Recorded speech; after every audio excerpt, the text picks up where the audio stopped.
Okay, let's talk about Napoleon Bonaparte and the Napoleonic era. Napoleon's an interesting guy, and still a debate among historians about whether he was just a dictator or actually a genuine child of the revolution who enacted some of the reforms that the revolutionaries tried to enact before the French Revolution got really bloody. So, who was Napoleon?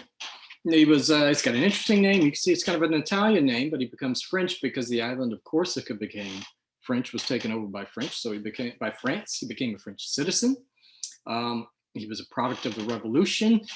He decided early on that he wanted to serve in the military, so he received a military education, and he's actually he becomes a brilliant commander, one of the greatest military commanders of the modern age, by the way, recognized that way by military historians. It's very much influenced by the Enlightenment. These ideas about representative government and equality under the law doesn't mean he always acts upon those ideas, but he's influenced by those ideas. And at times it causes him to support the radical revolution and then to oppose it. But this is a guy who's on the move.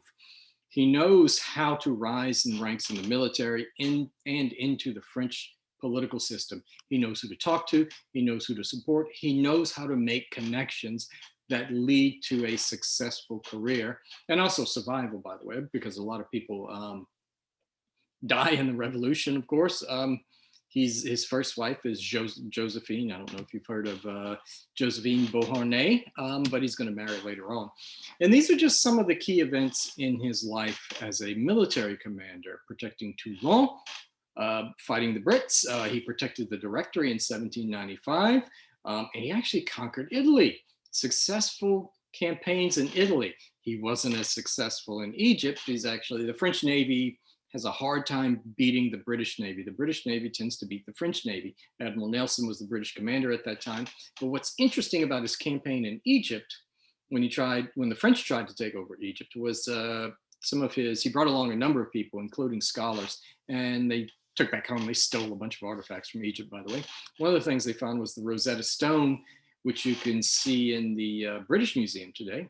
It's that stone tablet that has three different scripts on it, three different writings, three different paragraphs, or paragraphs written in three different scripts, one of which is hieroglyphics, and one Demotic, and one of which is ancient Greek. And it was this tablet that a super smart Frenchman used. Took him years. He knew ancient Greek, so he worked from the ancient Greek to figure out the other two languages. And he's the guy that taught the Egyptians how to read their ancient language, because understanding of hieroglyphics had actually passed from history. But anyway, Napoleon, he initially served the Directory and then he overthrows it. I don't know if you've heard of the term consul. Comes from ancient Rome. He calls himself first consul, but he largely runs France. Ultimately, he's just going to dispense with all this, declares himself consul for life, and then declares himself emperor. But he's very popular. Even though he crowns himself emperor, the people of France love Napoleon. He's a successful leader, a successful military leader. One of the things he does is protect some of the gains of the French Revolution. That is, careers are open to talent. This whole notion of the nobility still abolished. The nobility is abolished. It's not coming back. If you are successful, if you are talented, like Napoleon, who rose in ranks in the military, you are useful to the French state, and you are allowed to sort of reach your full potential and utilize your talents to become successful, at least theoretically. The state becomes more powerful. It has greater control over the church. One of the things we talked about with the French Revolution was the radical phase that shut down the church and tried to turn Notre Dame into a temple of reason.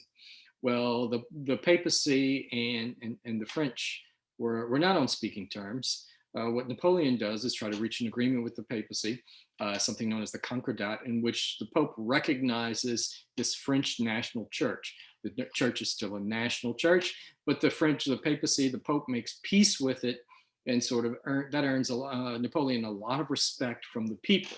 Napoleon also protects the rights of non-Catholics, those Protestants and Jews, because he thinks it's good for the economy. Napoleon has a Bank of France, which is still around today, to create a national currency for France.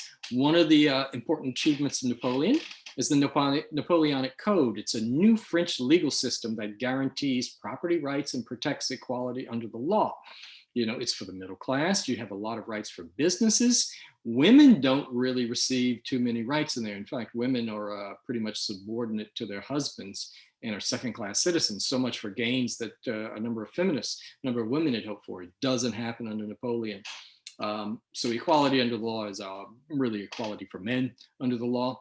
But this is an important legal system, the Napoleonic Code. One of the things he does is he has a commission and they copy entire sections of the old Code of Justinian, old Roman law. But what's interesting about the Napoleonic Code, there's only one state in America that has a state legal system based on the Napoleonic Code, and that is the state of Louisiana, because the French once controlled Louisiana. Every other state follows common law.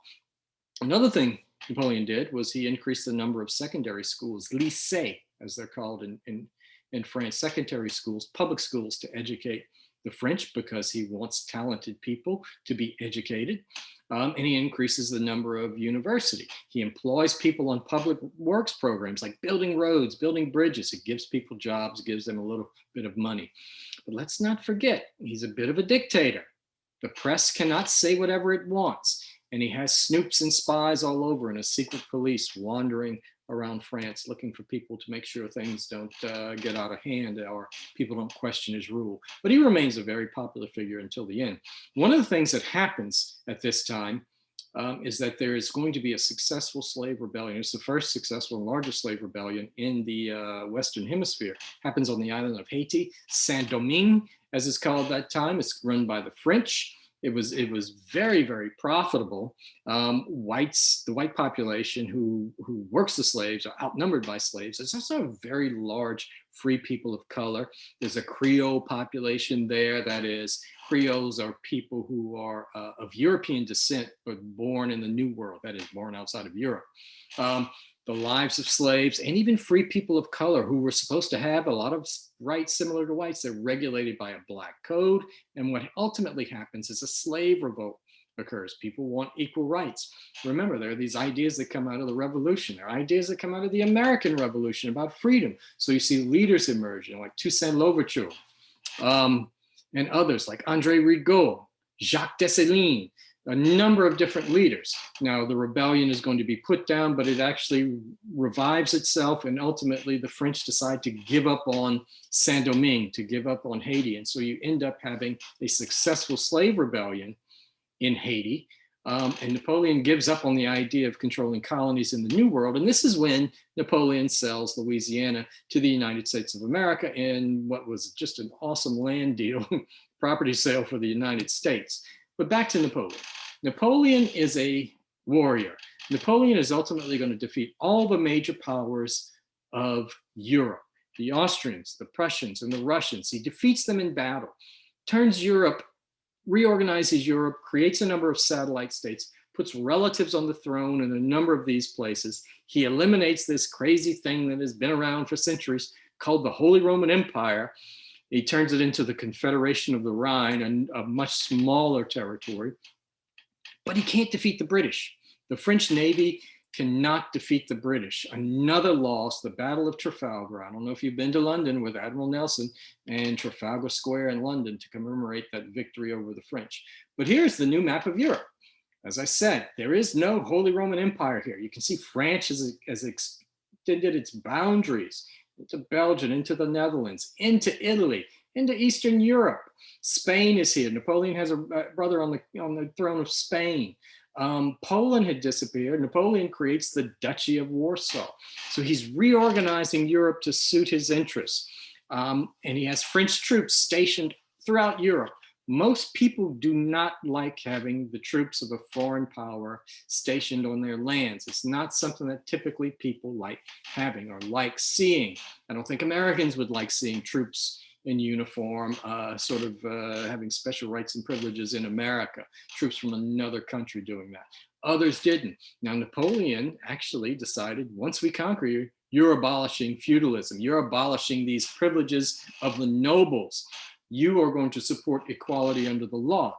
A number of these people actually like those reforms. They just don't like having to pay for the high taxes, and they don't like having French occupation troops in their lands. Now, Napoleon's going to marry again. Remember, Napoleon is outside this world of absolute monarchs, this privileged elite. So he's going to marry into an elite family, into the Habsburg family. That's an old family, the rulers of Austria. Initially, Marie Louise did not care for him all that much. Just to see the man would be the worst form of torture. But she learned to love the guy and wrote later on, he loves me very much. I respond to his love sincerely. There is something very fetching and very eager about him that is impossible to resist. Good old Marie. That would make a nice, I don't know, love story on Lifetime or something. I don't know. Anyway, one of the things going on, Napoleon reorganizes Europe. He's the dominant figure within Europe. We often think of France as surrendering and losing in their wars. France actually dominated Europe. Napoleon is the conqueror of Europe.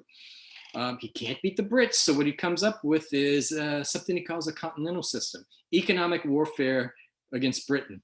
Don't trade with Britain. He tells none of the European powers to trade with Britain. And so they have to trade with France, which is a hard thing to do. The British Navy is better. The British also undertake an economic blockade of France as well, and they fight the French on the high seas. And for a while it works. And then Napoleon starts to lose control of some territories. There's a rebellion that happens in Spain.